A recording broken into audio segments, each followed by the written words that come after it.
collectively forming together. With that out of the way, I kind of wanted to segue into the next 100 million users of the digital coin network. This is the name of Tom Doebbels' talk from Azteco.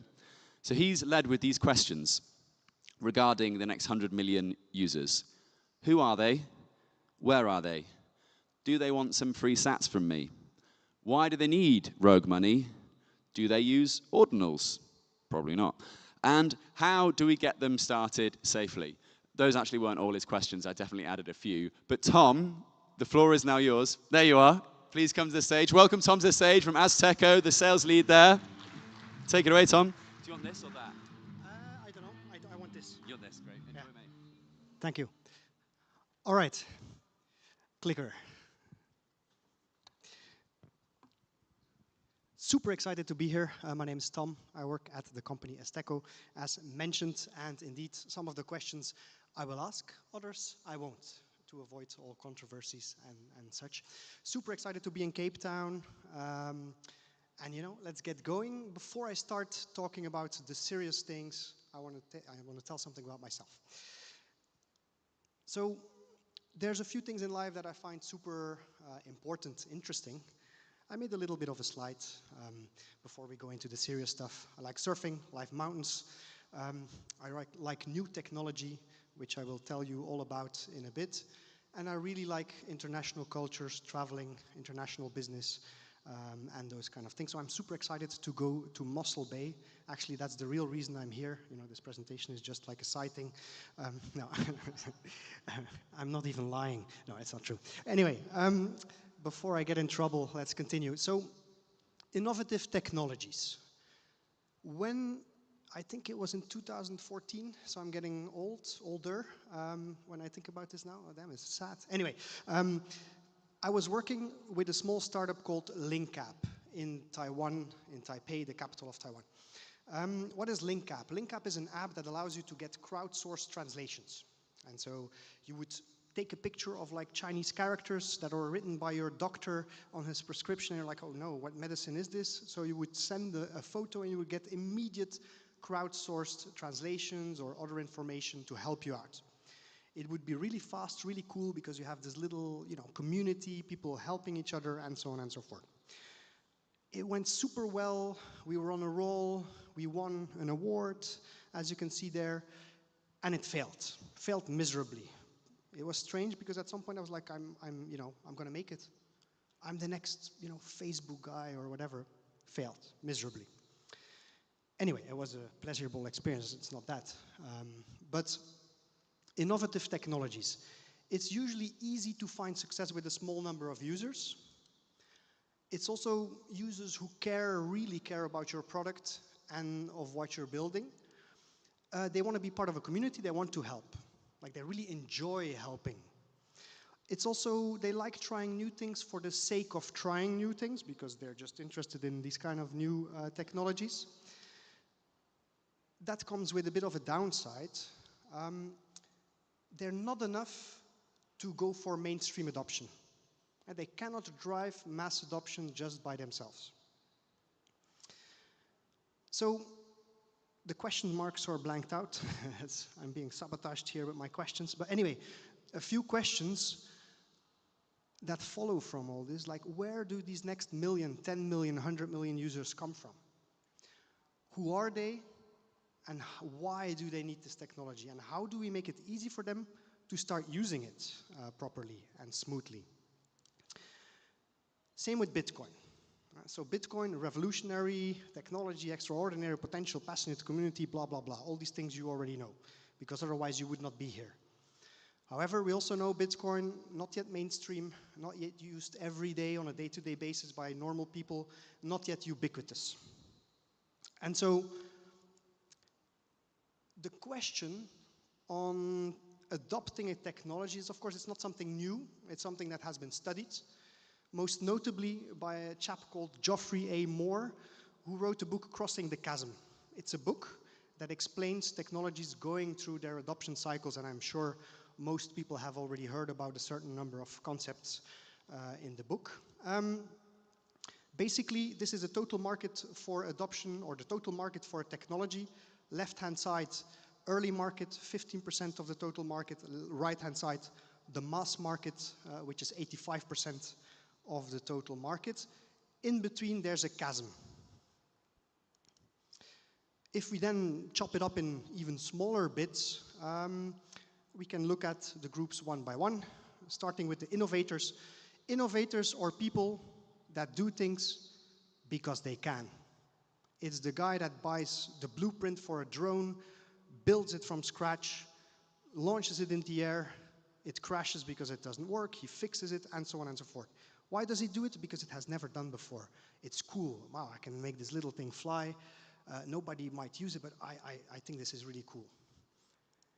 Early adopters, a bit similar, but they're not as extreme.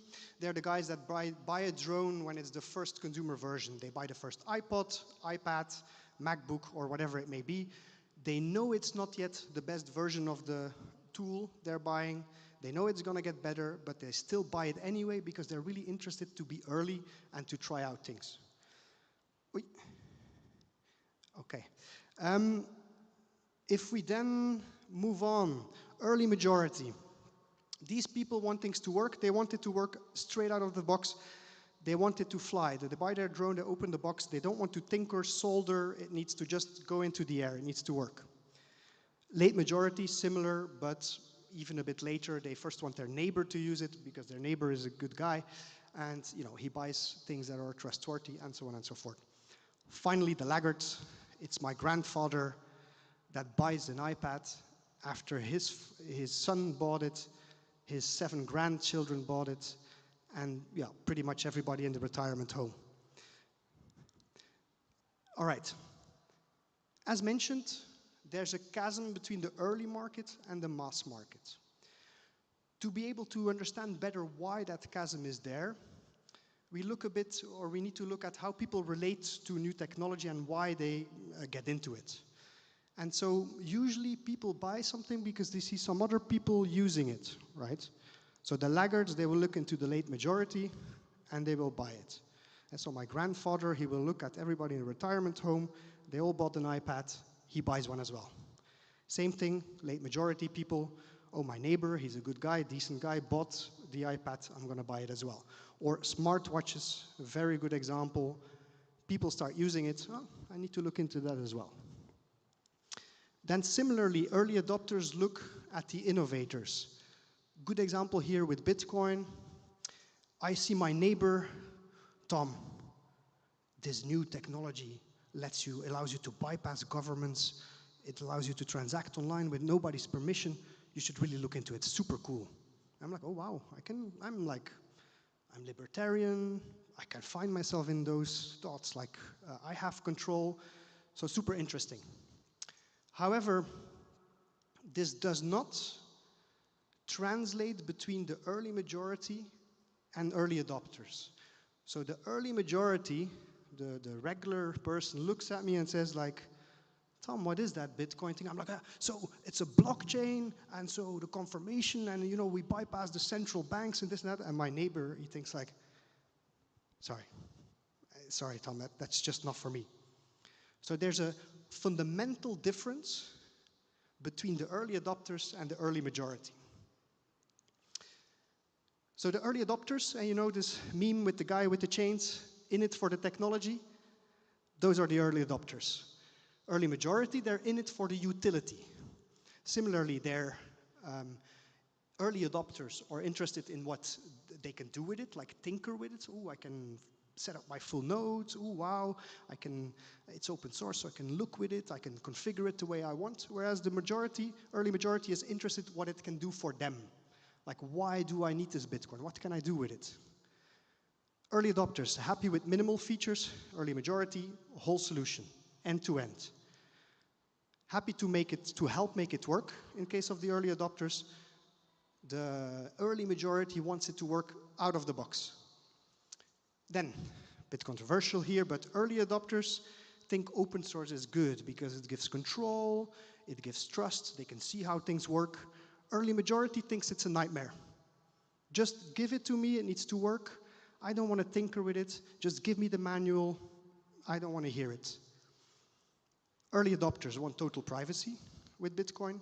Early majority are willing to give up a little bit of privacy for usability. Then early adopters value the ideology behind Bitcoin. Early majority, usefulness. Early adopters is mostly investing, stacking, holding. Early majority is for spending, saving, sending, everyday usage. And finally, Bitcoin is freedom for early adopters. For the early majority, it's about every bit of life. So I want to add a few remarks here, right? First of all, I was an early adopter of Bitcoin. So what I'm saying here is not that one of the groups is right or one of the groups is better than the other. It's just that they're very different when you compare them with each other. All right, let's have a look at a few of the technologies that did not cross the chasm. First of all, the Segway. I don't know who remembers the Segway, but it's something that was used a lot or still is used in a very niche market, tourism, cruising around the capital of a country and so on and so forth. Never broke through. Google Glass, same thing. There's some enterprise usage, but it was abandoned, I believe, last year. 3D television. Who of you has a 3D television? Oh wow. There's a 3D television maximalist over there. But he will also tell us that probably there's not yet that many features or programs or software or things, applications for that. So it still remains to be seen if it will break through. VR, virtual reality, very interesting case. The technology keeps getting better. The ecosystem is getting better, but it has not yet reached mass adoption for now. Let's see if it does. So right. With Bitcoin, we are also there. We are at that chasm. Either we sort of wither away or we go for mass adoption, our friend from Crossing the Chasm would say. So the question we must ask ourselves here is, why does it need to cross the chasm? Why does Bitcoin need to do that? Well, first of all, I mean, it's important. It's too important of a technology for it not to cross the chasm. And so we don't want Bitcoin to join the list of segways. Now, do we, right? I mean, at least I don't want that to happen, and I'm pretty sure nobody here wants that to happen. Secondly, why do we need to get it to the hundreds of millions? It's because only when it gets there, it will increase in value. When millions of people will use it as an electronic payment system and not just, as an investment, a digital asset, or a fun thing to tinker with. So right, two conclusions: from investment digital asset to electronic payments, and we need to get from early market to the mass market. So, but then, we're now convinced that it matters. Where are these users? And why do they need Bitcoin? Interesting statistic: 1 billion of adults, they have a smartphone, but they don't have a bank account. So it means they have electricity, it means they're digitally connected, they can send WhatsApp, they can watch cat videos, they can upload dance videos on TikTok, all those kind of things. They also can argue with random people on X. Very important. I'm guilty myself. All right, so, but they don't have a bank account. So they get paid in cash, they have to spend in cash, they have to send cash. There's security risks with cash, as you know, and I'm in South Africa, so I don't need to tell many people here that, well, and in general, Bitcoiners, that inflation is a risk even for the US dollar, euro, but especially for countries like South Africa with the rand. So these people, in fact, they do not have access to digital payments and they're financially disconnected, in other words. So yeah, could there be a solution to their problem? Can you guys think about something that would solve their problem? I'm pretty sure you can. Let's see. You will probably recognize our good friend Kotatsu here. There's a video. We had a little bit of trouble loading it. Let's see. Yes, there we go. In my daily life, I use Bitcoin to buy electricity, buy airtime, and even buy groceries. I also use it to travel, pay for my flights, and also, when I'm in another country and find a place that can accept Bitcoin, I'd always go there. It has, taught me to be a little more frugal. I do not spend Bitcoin that I don't have, or spend on purchases before I have saved up fully to acquire them. A lot of people benefit from using Bitcoin in the manner that now they are able to receive Bitcoin from effectively anywhere in the world and send Bitcoin to effectively anywhere in the world. It's so easy to send a Bitcoin transaction and verify that the transaction went through. So now people in low-income countries are in a position to work and receive Bitcoin and transact on a day-to-day basis. All right. Thanks again, KG. I don't know if he's here because I'm blinded by the lights, but a very good use case as well. Second statistic, $815 billion is the total size of the remittance market in 2023. It's massive, very important for low-income and mid-income households as a source of income. So remittance is very important to them. Same thing here. These people, they get hit with large fees. Sometimes they're not even able to send money. Sometimes they send money, and on the other side they say, sorry, it's blocked, you need to prove that, yada, yada. It's not, drug related, yada, yada, yada. So they don't, even if they're able to send, it's expensive. Sometimes they even don't, or they are not able even to send money abroad. Again, same question, do we know a solution here? Obviously we do, and I'm going to show you a second video of another friend of ours, which is called Giovanni in Brazil. Yeah.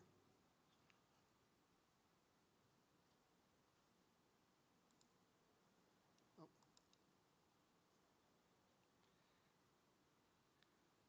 Ah, yeah, okay. I think this one we're not able to make it work. But anyway, let me just describe. Giovanni, he's a freelancer, works for an NGO, transacts with lots of people abroad. So, sending money, I don't know, in your own country. I live in Portugal, it's very easy. Okay, everybody has a bank account, fine. But Giovanni uses Bitcoin because it is the easiest, cheapest way for him to transact, to get paid, to pay other people, and to send money basically wherever he wants without any limitations. The video is on our YouTube channel as well for people that want to have a look. Right, so we have two big groups of people, and we can probably think about way more different kinds of groups, but these groups represent literally hundreds of millions of people already. Right, so I think we all agree that it's very important that we can get access to this tool. So then how do we make it easy and desirable for mainstream consumers to start using Bitcoin? So a few topics, loose topics, strategic topics that I want to touch upon. First one is respect. It might be very obvious, but newcomers from those Mars markets, we need to treat them better with respect. And we cannot treat them as stupid, as noobs, as idiots, as people that don't know how things work, and so on and so forth. Education. It's a very controversial topic. I have lots of discussions with people about this, but let me make an analogy. Imagine I don't know the internet and I want to start using it, and I ask somebody that knows how it works, and I say, show me the ins and outs. And that person says, yeah, Tom, first you need to follow a course on how TCP/IP works. I want you to study HTTPS. You need to know how packages are sent between the routes and the nodes. Okay, you've lost me there. I'm just a simple sales guy. I'm like, it sounds really interesting. Maybe tomorrow. So similarly in Bitcoin, we're not going to get these 100 million newcomers excited by talking about blockchain and blah blah blah transactions and this and that. No, we're going to make them excited by talking about usage, how to use it safely, how to use it in a way that they understand, right? Inspiration, I think I can go back to the videos of KG and Giovanni. We need to highlight inspiring stories. And I mean, I agree with all of you here that, the Federal Reserve is evil and Christine Lagarde is a convicted criminal, and if you don't have Bitcoin, you might not make it. Sure, Fair enough. But most people, when you tell these things to them, they're like, that's scary. I don't want to hear about that. I want to hear good stories. So I think it's more productive for those newcomers, at least, to go with KG, go with Giovanni, and show like, look, this is how they use it. You could also use it in a similar way. And then finally, I need to speed up a bit. I only have a minute left, and I was not even able to show my videos. Wow, the time really flies. Ease of use, both for spending as well as getting Bitcoin. Spending Bitcoin better. Good example here in South Africa, Pick n Pay. You can go into any Pick n Pay and you can buy products, groceries with Bitcoin. Very smart because they get new users that would otherwise maybe not go to Pick n Pay, and it's of course a good marketing play as well. Getting Bitcoin, that's where Azteco comes in. Our mission is to make it super easy for anyone to get a small quantity of Bitcoin. How do we do that? We use vouchers, both for Lightning as well as on-chain. In 190 countries, you can pay by cash, card, Pix, which is a Brazilian payment method, and so much more, depending on your geographical location. Super easy. If you buy a Lightning voucher, for example, you just open your wallet of Satoshi or other wallets that are supported, scan the QR code, sats go straight away into your wallet. So yeah, here a bit of a summary, not a wallet app, we're not an exchange, and we don't hold your Bitcoin. Works like a gift card or prepaid voucher, and you can redeem with your own wallet. But now, so everybody has received in their bag an Azteco voucher. This one is gamified because they could be worth $1, $10, or $100. And so don't be scared, you know, there's there's more of 10 and 100 than you think. How does it work? You take your camera of your smartphone, so not your wallet, but your smartphone, scan the QR code, you will be directed to our redemption page where you can redeem the voucher on the QR code that appears over there, and you will also immediately find out whether you have $1, $10, or $100 worth of Bitcoin. Questions about wallets, you can go here. One thing I want to add, South Africa. How can you buy an Azteco voucher in South Africa? You can go to one of our online stores, distributors like G2A, Kinguin, or you can buy an EasyPay Kazang voucher or Acoin voucher, which are very spread out in any township, supermarket, and so on and so forth. In the case of Acoin, even online, you can buy them, redeem them on our Azteco redemption page for an Azteco voucher. Right, a few more things. I'm almost done. Give me one more minute. I'm here at the conference to meet interesting people, but also for business, right? So if you have an online store, a physical store, whatever you have, distribution in Africa or beyond, let me know and, you know, get hold of me. KG has my number and so on and so forth. So I'm sure you'll find me.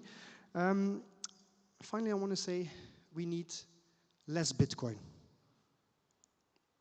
We need more Bitcoin, but less Bitcoin. So we need more of the unit of value and less of the blockchain and the technology and the in it for the technology. So that's one of the main messages here. Then before I jump off the stage, I just want to say it's time for action.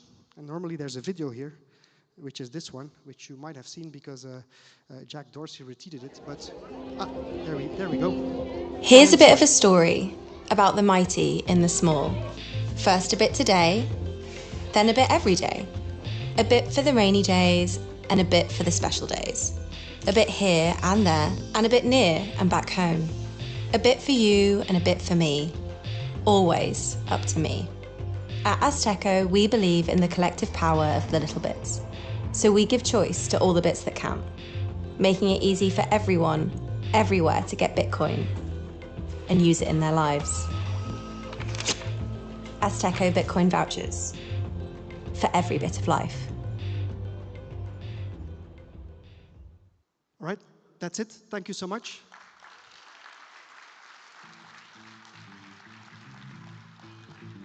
That was really great. Thank you. Really, really good. Thank you so much, Tom. That was fantastic. And I did just don't trust verify the voucher. I'm going to show you. I got $10. So yeah, it was, there you see it there, 23,000 sats. I'm really sorry that that's a custodial Lightning wallet, but it was just for demonstration purposes. Oh, no. Let me give it to you in 1 second. I've got it on the chair just there. Okay, this is now our lunch break. There's one tiny announcement to make, though. It's just regarding the other stages. There's only 25 chairs available. So think of it like a mempool. If you get there a bit too late and you don't pay a high enough transaction fee, you won't get into the room. It's as simple as that, because sadly they are really in-demand stages, and for the past couple of talks they've been completely swamped. So we're going to have to be a bit more strict about who goes into that mempool or that stage. So thank you so much, guys. It's been an amazing morning. Please come back here in, I think it's just under an hour, for more talks, more Magic Internet Money discussions, and of course, more free sats. Please enjoy your lunch. Bon appetit.